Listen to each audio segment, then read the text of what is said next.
ब्राह्मण vote bank में नाराजगी है बीजेपी की योगी सरकार के लिए, ये बात लगातार कही गई, लेकिन सर्वे के आंकड़े कुछ और कह रहे हैं। नाराजगी तो है, थोड़ा सा नुकसान आप लोगों को हो रहा है, लेकिन उतना नहीं। ये थोड़ा भी नुकसान नहीं होगा। हाँ। ब्राह्मण के लिए हमेशा राष्ट्र प्रथम है और हमेशा ब्राह्मण राष्ट्र प्रथम के नारे को बुलंद करने का काम करता रहा है और ब्राह्मण 100% भाजपा के साथ जाएगा। जो लोग ब्राह्मण विरोध करते थे तो उनके सर कलम करके मंगवा लेते थे, उनके साथ ब्राह्मण जाएगा।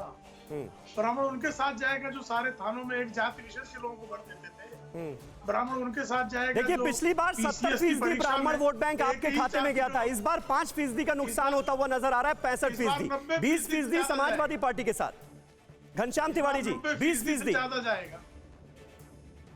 नमस्कार आपको, दर्शकों को, मेरे को पैनलिस्ट को और सारे रिपोर्टर्स को भी, साथ में सभी को गणतंत्र दिवस की हार्दिक शुभकामनाएं कि हमारे साझा प्रयास से देश मजबूत होगा, खुशहाल होगा। जहां तक चुनाव की बात है, मैं सिर्फ इतना कहना चाहता हूं कि इस चुनाव का सबसे धारदार और बुनियादी मुद्दा बेरोजगारी है, महंगाई है और किसानों के साथ हुआ अत्याचार है। जहां तक ब्राह्मणों को आप वोट बैंक के रूप में देखते हैं, मेरा नजरिया अलग है। अगर आप कोई भी आकलन करेंगे तो आप देखेंगे सबसे ज्यादा शिक्षित बेरोजगार युवा अगर किसी वर्ग में है तो ब्राह्मण वर्ग में है। ये जो लाठियां चलाई गई पूरे उत्तर प्रदेश में, आज जो बीएचयू से लेकर के प्रयागराज तक विरोध हो रहा है, ये शिक्षित बेरोजगार युवा है जिसको 3 साल से एक नौकरी के लिए नरेंद्र मोदी जी की सरकार तरसा रही है, बेवकूफ बना रही है। तो ये जो लाठियां मारी गई हैं, ये हर उस युवा के ऊपर मारी गई है। हाँ। जो जिसने भारतीय जनता पार्टी को वोट दिया था, उसके अच्छे दिन के वादे में यकीन किया। हाँ। एक अंतिम वाक्य बोलूंगा। हाँ। देखिए, इस चुनाव में सिर्फ जो असली भाजपाई होगा वही भारतीय जनता पार्टी को वोट देगा। असली भाजपाई वो है जो लाठी खा करके भी भारतीय जनता पार्टी के साथ है, जो 1000 का सिलेंडर लेकर के भी भारतीय जनता पार्टी के साथ है। हाँ। जिसकी फसल अगर बैल चढ़ जाए तो भी भारतीय जनता पार्टी। घनश्याम जी, आपकी पार्टी ने इस बात को जोर शोर से उठाया ना कि भाई योगी सरकार में ब्राह्मणों की उपेक्षा हुई, लेकिन 60% ब्राह्मण इस बात से इत्तेफाक नहीं रखते। ऐसे लोग जो आपकी बातों से इत्तेफाक रख रहे हैं, उनकी परसेंटेज 30% है। इस आंकड़े पर बात कीजिए ना।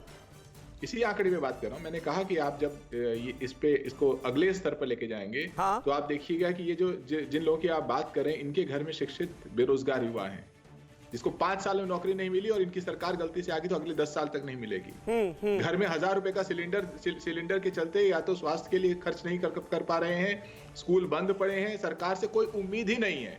तो जो खाटी बिल्कुल जिसने संकल्प ले लिया है कि चाहे बर्बाद हो जाओ लेकिन भारतीय जनता पार्टी को वोट करूंगा, ऐसे 8-10 लोग भारतीय जनता पार्टी को वोट करेंगे, वरना प्रदेश में कौन भारतीय जनता पार्टी। अच्छा ठीक है, लेकिन सर्वे के नतीजे कुछ और कह रहे हैं। अरुण राजभर, आप कैसे देखते हैं इसे?